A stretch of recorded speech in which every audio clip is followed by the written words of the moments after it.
guys ready to get this thing started? Yeah. All right. You say we weren't fun? All right.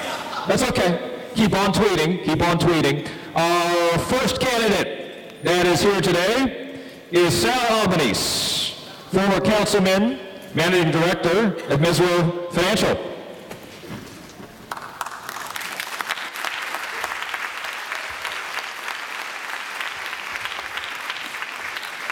Yes, Al's here. I'm Richard. Good to meet you. No problem.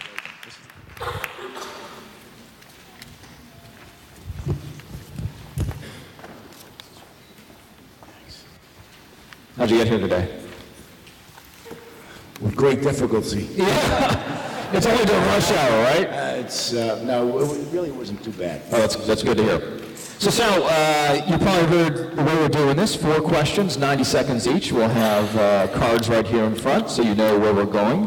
And I'll ask you these questions, and we can start right now. So we'll get straight into it. The first question I'd like to ask you is, as you probably know, there has been discussion, at least some of the questions, and I take this from the audience, as well as those who have contacted the coalition earlier on, about some of the questions I'd like to ask all the candidates. All the candidates will be asked the same question, by the way. So the first question I have for you is based on the deputy mayors and top administration officials. There are 10, right? Right now, It could change. If you were to be elected, what would be the magic number for AAPIs of that 10 for you? If you had your druthers. well, if I had 10 deputy mayors, I would want at least 2 Okay. Asian And what about, Pacific. Go ahead. and these are like quick questions, and the 81 heads of city agencies and offices, 3 right now are Asian Pacific American. Of the 81, how many would you want to be AAPI? It's hard to give you an exact number. The bottom line is that we would increase significantly because the Asian Pacific population in the city has really grown, and I believe the government has to reflect the population. I mean, there are a lot of talented people in all ethnic and racial groups, and when people look at city government, they've got to see people that look like them, that can relate to them culturally, and I think that's important. And I speak as someone who's an immigrant, so I understand the immigrant experience pretty well. There are many immigrants in this room, I'm sure. So, still on question 1 here for you, and that is, businesses have talked about the strategic significance of diversity. We've heard that 100 times, and you being in business, you understand this. Tell me about the strategic significance of having that in your inner group when you become mayor. Well, I believe that being mayor of New York City is governing the city's most diverse population, and you want advice and feedback from people all over the city, and the way to do that is to have people as advisors, close advisors, who reflect the city's population and can provide the nuances that are needed when you're dealing with different groups around the city. So I think it's important for a mayor to have a diverse group of close advisors, like deputy mayors and what have you. What is the best way of reaching the community, the AAPI community? What do you think is the best way? If you could do one thing in 15 seconds, what would it be? I would want to go to as many events in the community as possible, because I really want to interface directly with people. I think that's the best way to do it. That's the best way to really learn, by meeting with people directly. So community events, community forums, town hall meetings would be the best way to go. You're going to go to a lot of, I hope you got a lot, very strong legs, right? I've been doing it already for a couple of months. All right, we're going to move to question 2 now. This has to do with immigrant services. As you might know, given but the recent thing that we were just talking about here that we were discussing like 15 minutes ago. 1 in 2 Asian Pacific Americans of working age, limited English proficiency. And that pipes into a lot of different services related to new immigrants, right? So the question is, how would you support development of immigrant services for immigrant New Yorkers that helps to serve not only the API community, but obviously all new immigrants? I think it's important to have, in all of our city agencies, people that speak the language, are familiar with the culture of the communities that we serve as New Yorkers. For example, the Small Business Administration, the Economic Development Agency. A lot of small business owners are of immigrant background, and I don't think the city's done enough to have people in that agency who understand the culture, who understand the language. So that would be a top priority for me. As I said, coming here as an immigrant. My dad was sick and he couldn't speak English, and we needed a doctor who spoke Italian at the time, and we couldn't access health services until we found an Italian-speaking doctor. It took an a long time. It shouldn't be that way. It should be that we should learn to facilitate that for folks by having people in our healthcare agencies, in our small business agencies, in our schools that understand the language and the culture. So there's a whole panoply of issues that fall underneath this immigrant services umbrella. Which of them would you concentrate on first? Small Business Administration would be, the Economic Development Agency is essential because that agency. And how would you focus that energy? So you're saying if you had $1, small business is what you'd focus on. What would they do with that dollar? What would you say you need to spend that money? I would have them do outreach in the communities in the city, especially the Asian Pacific communities. Go into those small business meetings, meet with Merchants Association to make them aware of the different services that the city offers to bolster small businesses, because small businesses definitely are not being paid attention to by the city, and they're the major job creators. And I hear this all the time when I'm out campaigning. People feel that the city administration has not been responsive to small business owners. But there's a whole slew of services where the city can do better when it comes to dealing with new immigrants. Speaking of which, question number 3, which has to do with public education. We had a discussion earlier with Wayne. You may have been just walking in as we were finishing that up. It had to do with the idea of the model minority and how there are significant portions of the Asian American community, which constitutes some 49 different origin countries, over 100 languages, where, for instance, 60% of the Hmong population in some spaces of the country have little to no access to community college. Some of those percentages translate here to New York as well. And therefore, some fail to graduate, they barely graduate, they don't even make it to city college, they don't graduate from college. We're talking about high percentages. And the relevant issues around that is that as students grow up from primary school all the way up through secondary education and college, they're struggling with issues of bullying, number one. 2, the feeling, based on what we talked about earlier, is the lack of having cultural sensitivity. That's 2. And then 3, that they would be able to have parents that can engage for themselves and for their kids because they may be immigrant parents, right? Of those 3, which would you like to address that you believe would be most important when we're talking about public education?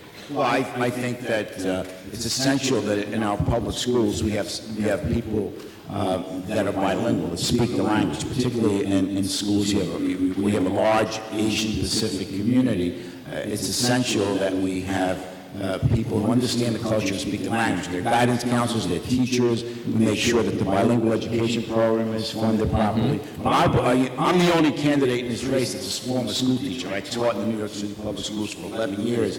And I believe that schools are not adequately funded. Class size is still too large. Many kids get lost, especially immigrant kids. So we need to apply some resources so that we reduce class size and we have guidance counselors and teachers that are culturally sensitive to the communities around them. Because without that, parents are intimidated. They're not welcome in school buildings, and the issue of bullying is also a major factor. And as someone who understands education from the ground up, I would have every principal in that school make in those schools, all schools around the city, make sure that students know that they will be severely penalized if they bully anyone. Are you saying you're going to systematize cases of bullying? I would Penalty? say, The penalty? I would say we have to be a lot more aggressive about we have an anti-bullying curriculum Right. in the schools, but it all comes down to personnel. I mean, at the end of the day, you need a principal and deans and guidance counselors who are going to carry that out and really enforce the anti-bullying law. Because you can have all the anti-bullying curriculum that you want, but unless you carried it out, unless if it doesn't sit, sometimes it sits in some cabinet for years and nobody even looks at it. You've got to really enforce it. You've got to make it. I would make it, as my chancellor would make that a major issue. I got to ask this. Carolyn was the first one to ask this question, and you got 15 seconds. I'm going over. She said we want control of the schools. We want the school boards back. She said we want parents in control. How can you give them that sense? Well, the mayor has done a lousy job with mayoral control. For 15 seconds, remember. The mayor's done a lousy job. I want to restore.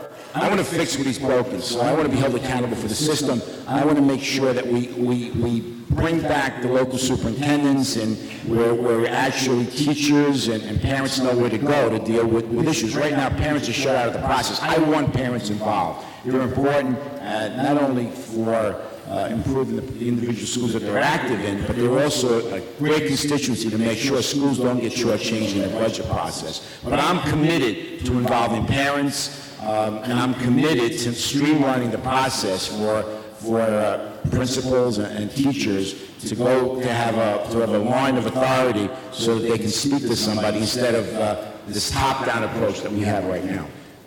Be bold, guys. Hold up those signs high so everybody can see it. They're pretty good. They're pretty good.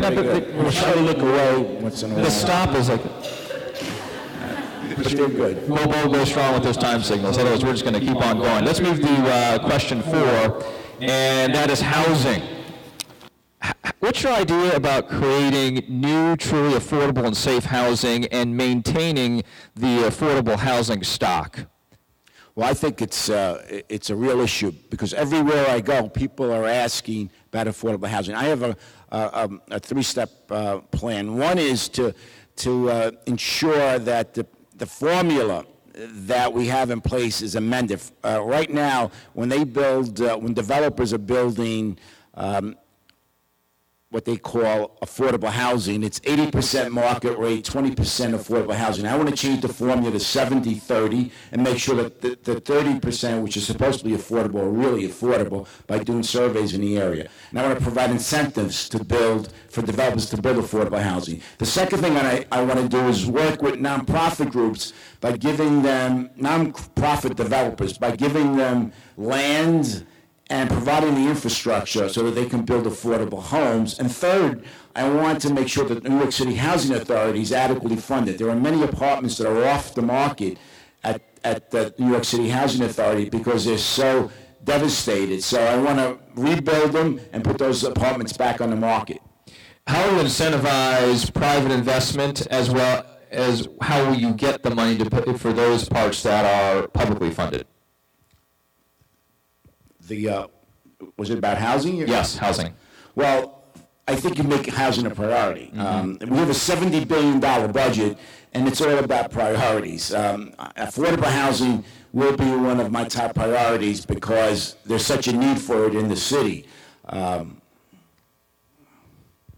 actually, I see it, but if we're talking, you can keep on going. Well,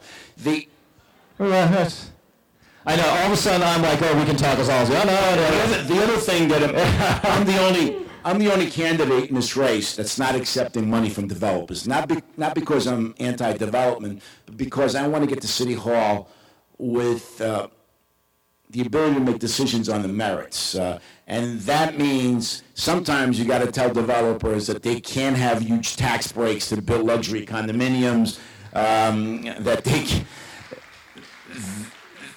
that when they make commitments to the public, they keep those commitments. We've seen a number of projects around the city where tax breaks have been offered, and at the end of the day, once they finish the project, they are not keeping their word. So I want to impose penalties and clawback provisions to developers who the city provides huge tax breaks for, so we can use that money to build affordable housing. But I think it's a major issue. I also think we have to get Washington involved and the state, because the city alone can't do it. You know, the federal government has cut money for affordable housing, and we have to get to Washington and make sure that they begin to provide aid to cities for affordable housing. Mr. Albanese, Jacqueline asked this earlier. She wanted to know, how can you make sure to provide housing units that maintain independence for those who are getting older, and as they get into their golden years, how can you make it more comfortable for them to maintain independence?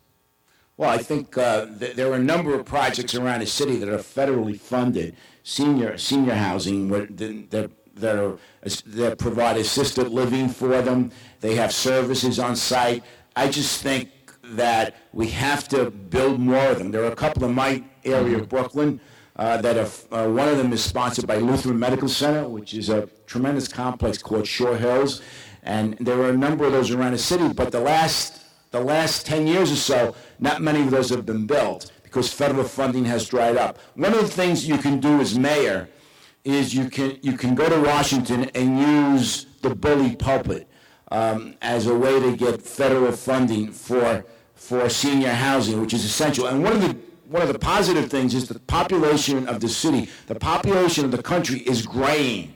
There are more and more seniors that need affordable housing, that need assisted living, and they become a much more potent force politically. Mm-hmm. So I'm hoping that will provide the impetus for Washington to do the right thing. Listen, we have a broken political system. They're just not addressing. It's not addressing the needs of everyday citizens. The system is broken because there's so much money that goes into it, and senior citizens, unfortunately, are not providing huge sums of money to these campaigns. So I'm a big believer we need campaign finance reform, all at the state level, the city level, and at the federal level, because the political system is not addressing these kinds of issues that need to be addressed. Mr. Albanese, now we're moving into the questions and answers from those who sent in questions a little bit earlier before the forum. And I'm going to start with Gulshan Chowdhury, who is a parent voice in schools. Is that right? Please. My name is Gulshan. My question is, what do you do to ensure that parents, and especially immigrant parents like myself, have a more significant say on how our schools are run? Could you just repeat that? Because She was asking, how would you ensure that parents, especially immigrant parents, right? Especially immigrant parents have a better say in what's happening with your kids. Is that right? Yeah. Well, I think we have to, listen, I came here at the age of 8. My mother didn't speak English. My dad didn't speak English. And what helped us was in the school that we were in was there were two people who spoke our language, and they actually helped my mom out and my dad out and got them involved in school. So I think you need people who are culturally sensitive, who understand the language, and they've got to make it comfortable for parents to get involved. Unfortunately, in many cases, schools have not been as receptive to parent involvement in general, and that's a bad thing. So each school in the city, I would like to evaluate principals. I would have my chancellor evaluate principals on how that principal involves parents, especially immigrant parents. 40% of the city is immigrant-based.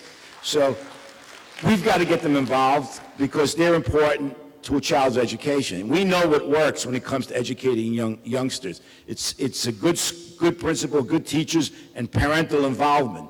And also being flexible. You know, people work. So why not have a meeting on a Saturday, a parent meeting on a Saturday, or sometime late in the evening when people come home from work?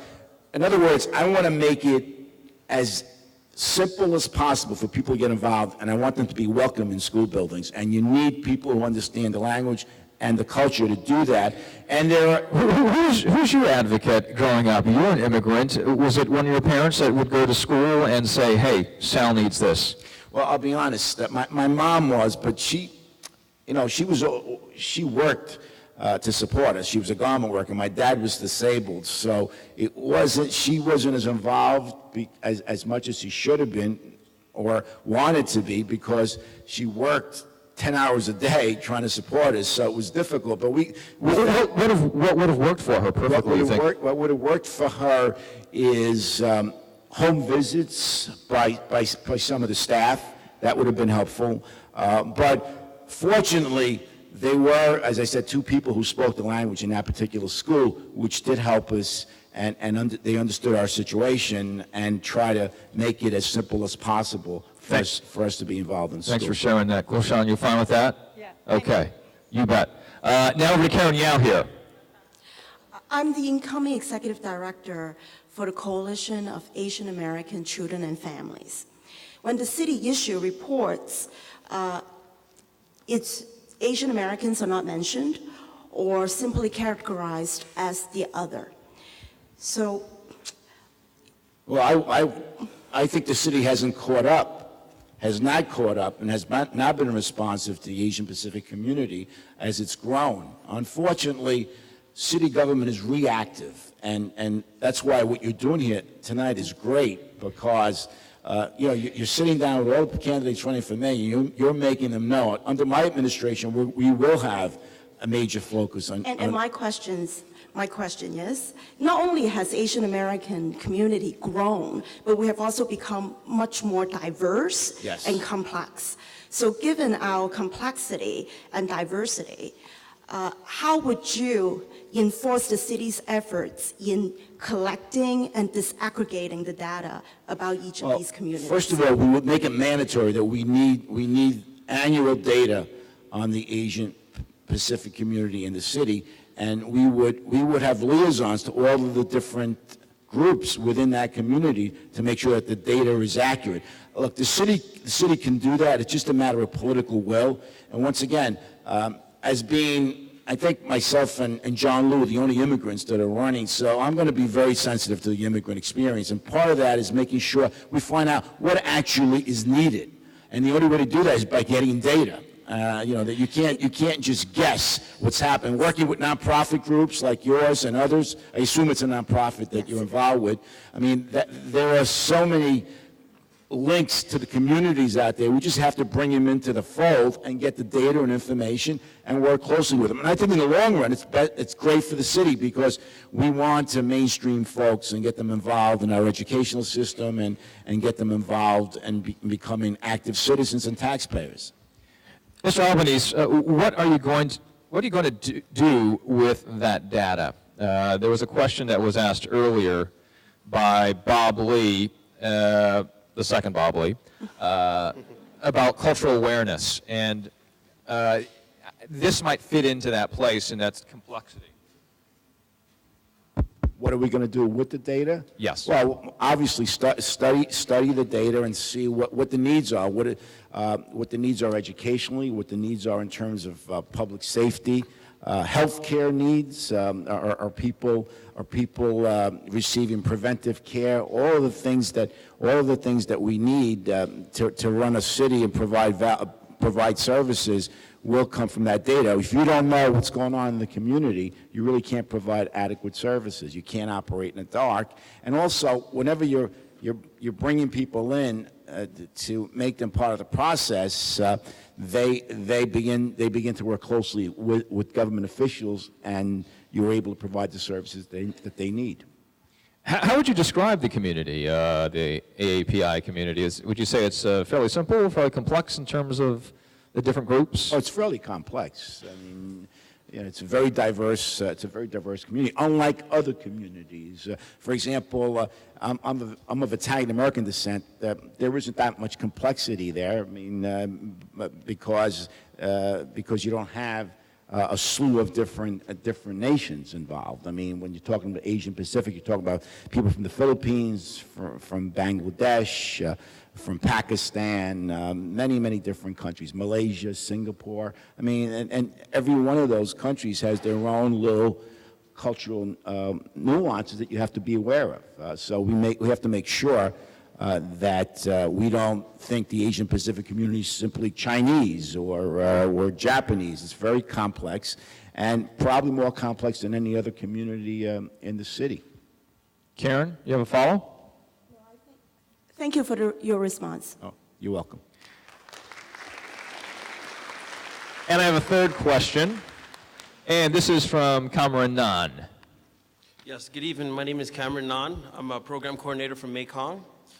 So my question is, during these challenging economic times, an investment in New York City's workforce is vital to the city's growth.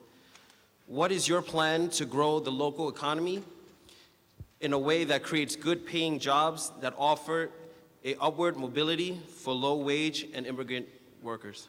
Well, it's a great question, and I think one of the critical issues facing the city with a 9.1% unemployment and people that are working are underemployed, not being paid decent wages. In 1996, I passed the city's first living wage law, which called for anyone doing business with the city in 4 different areas to pay their employees $12 an hour plus health benefits. I want to see that expanded. The city contracts at $11 billion worth of work every single year, and we're not using that money as leverage to create jobs here in New York City. For example, why can't we build our subway cars, our buses, and our taxis right here in New York City?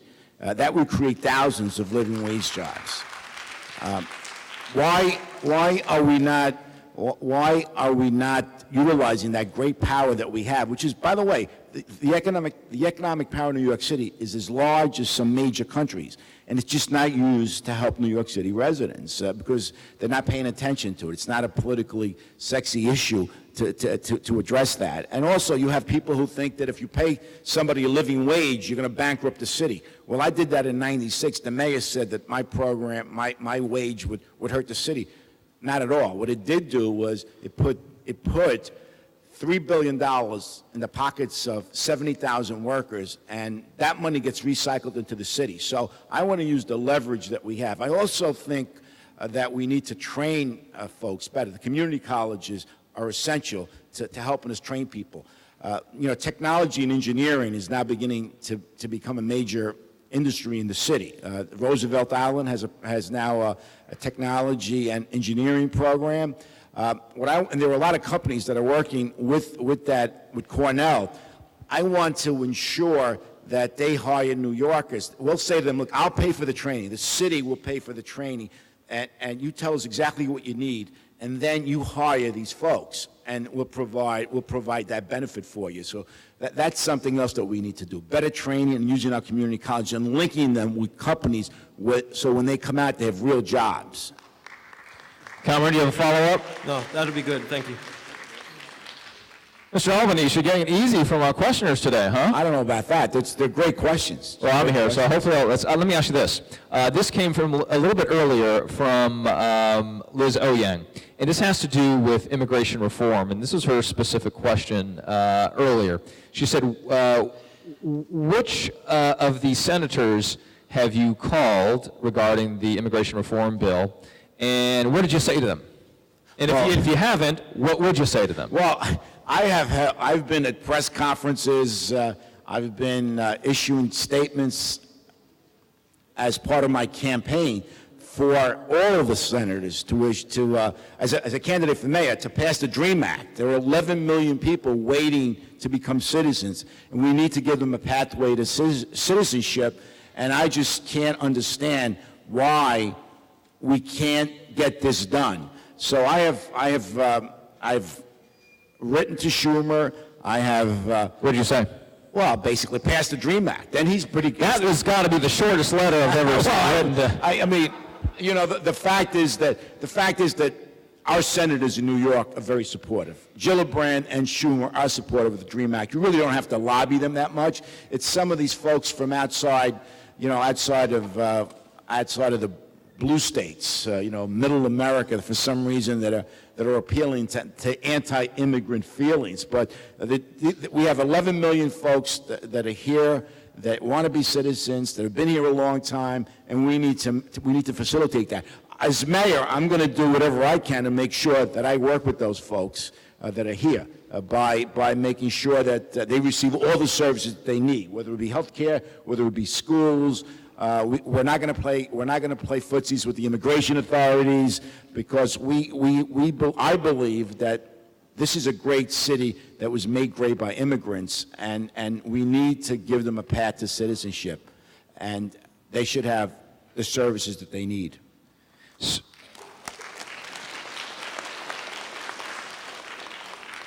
Talk about legal residency and the ability to vote.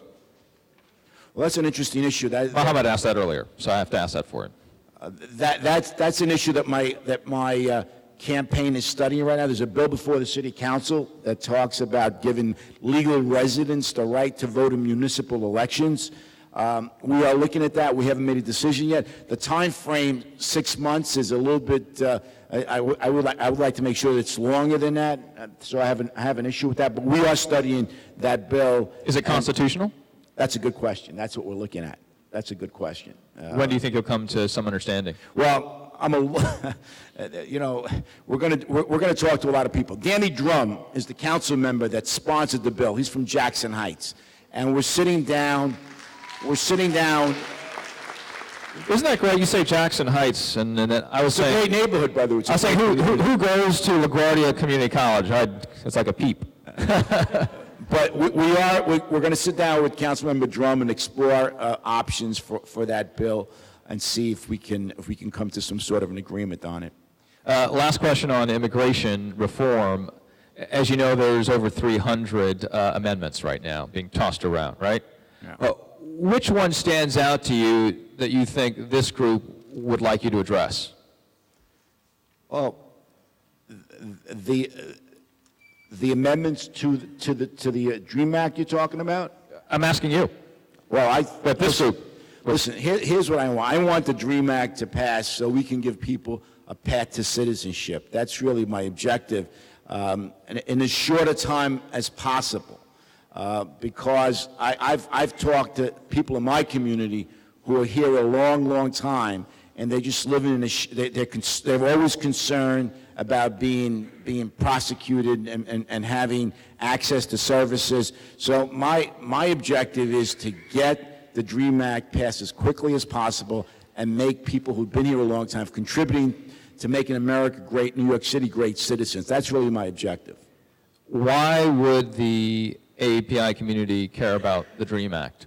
Well, because I'm sure, like all other groups in the city, there are many citizens in New York City from the Asian Pacific community that want to become citizens. And I think that they care about it. I've talked to them, so I know it's a real issue. I've talked to many members of the community. When you're not a citizen, you're not entitled to the full benefits that this country has to offer. So I want to make sure that we do that for them. And I think that many may have relatives and friends that are not citizens, that want to become citizens and are concerned about their status here. So I think that I believe they care about it. I could stand corrected, but I do believe they care about it.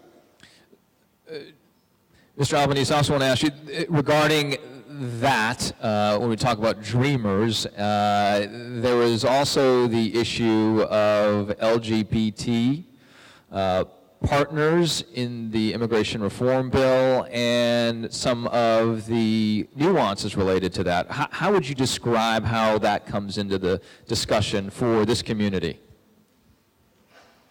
Well, I believe that we are now at the stage where marriage has become, we have marriage equality, and that has a major impact on legislation that impacts at the federal level, because the federal government still has not recognized gay marriage. So I would love to see them. I would love to see them recognize it, so they would be eligible for full benefits as well as the DREAM Act.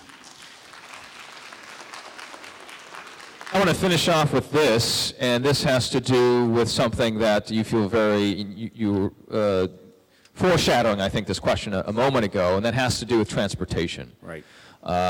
And your thoughts about transportation is you'd like to make some sweeping changes. Yes. For instance, some of the tolls that we pay today, right, here in New York City.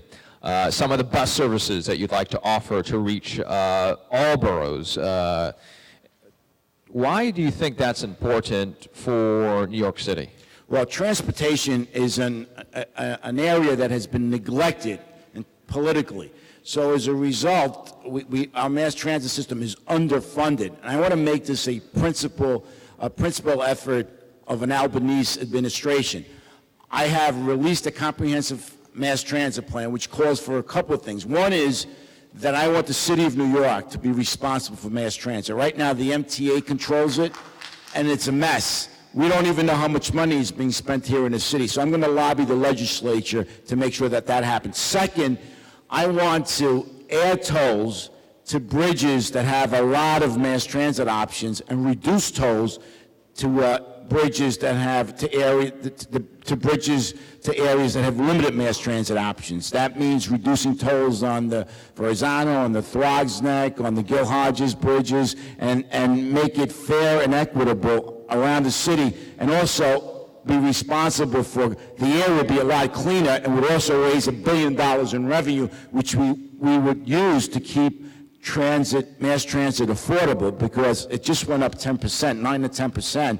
So I want to make it safe and affordable. I want to get people out of their cars. I also want to organize all the mayors across the country into mayors for mass transit. And I want to make sure that the federal government adequately funds transportation, because it's one of our most important services. Well, that's the question, isn't it? How are you going to pay for all this? You're talking about a sweeping transportation plan. You've got all these other major issues that you and I started by talking. We're just rounding out here, right? You've got housing, you've got immigrant services. We did the full gamut here. Right. Your first dollar is going to go to what? Well, as I mentioned, I want to organize mayors for mass transit, because all mayors across the country realize that transportation is essential. And without federal aid, we can't really do what needs to be done. So I want to, what Bloomberg has done with gun control, I want to do with transportation. I want to go to D.C. and hammer them so that they can give us the money that we need to build a real world-class transportation system, which, by the way, is important for the economy. If you can't move people around the city, the economy suffers. And if we need business to stay in the city, we need to attract more industries. And one of the things that all business groups tell you is, how's your transportation system? And our transportation system is really, I would say, C+. I mean, we really have to invest some money there, and the federal government has to do something about our infrastructure too. Our roads and bridges need work as well, and also that would create jobs. But my first effort will be to go to Washington with other mayors and make sure that transportation is adequately funded. I've got other ways to pay for it, for other things, if you want me to go into it. I mean, I've got a plan to modernize. 15 seconds. I have a plan to modernize the pension system. The New York City pension system is a bit of a clunker. I come from the investment management business. Other pension systems around the world perform better. For example, the Toronto system performs 3% better than the New York City system on a regular basis. If New York City performed as well as Toronto, we'd have $3 billion in excess to spend on services, vital services. Okay, and I know that's just part of it. I didn't give you the first part that I was supposed to, the way it run down, which is your opening statement. That's why we were able to talk a little bit longer throughout the Q&A. You cut my opening statement. You know, but guess what you get to do now, Mr. Albanese? My closing statement. You get to have a closing statement of 3 minutes, plus all the bonus questions in between. All these sweeteners, see? Please. Well, first of all, let me thank you for inviting me here tonight. This was a great discussion. I appreciate it. And the Asian Pacific community is a vital part of New York City, and I look forward to working with you. And as I pointed out, I understand the immigrant experience, and I understand how important immigrants are to New York City.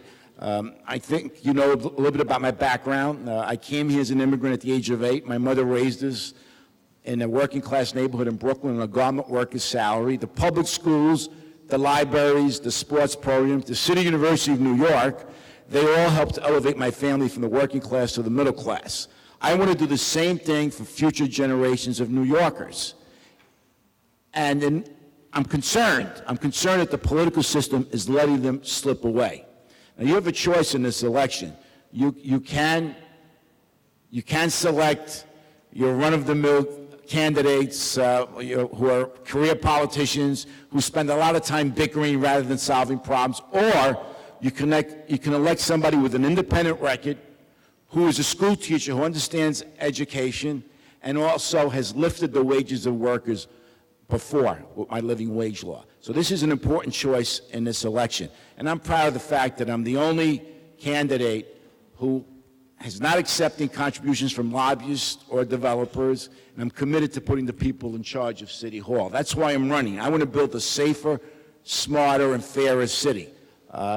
If you believe that every child in New York City deserves a world-class education, if you believe that we can keep the city safe and protect civil liberties, and if you believe that we can have a thriving economy, then I need your help. I taught in our classrooms, and I have a plan to fix our schools. I understand policing, and I have a plan to keep the city safe for everyone. And I've raised the wages of workers before, and I have a plan to do it again.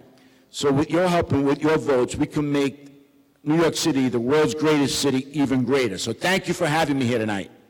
Thank you, Sal Albanese. Thank you so much.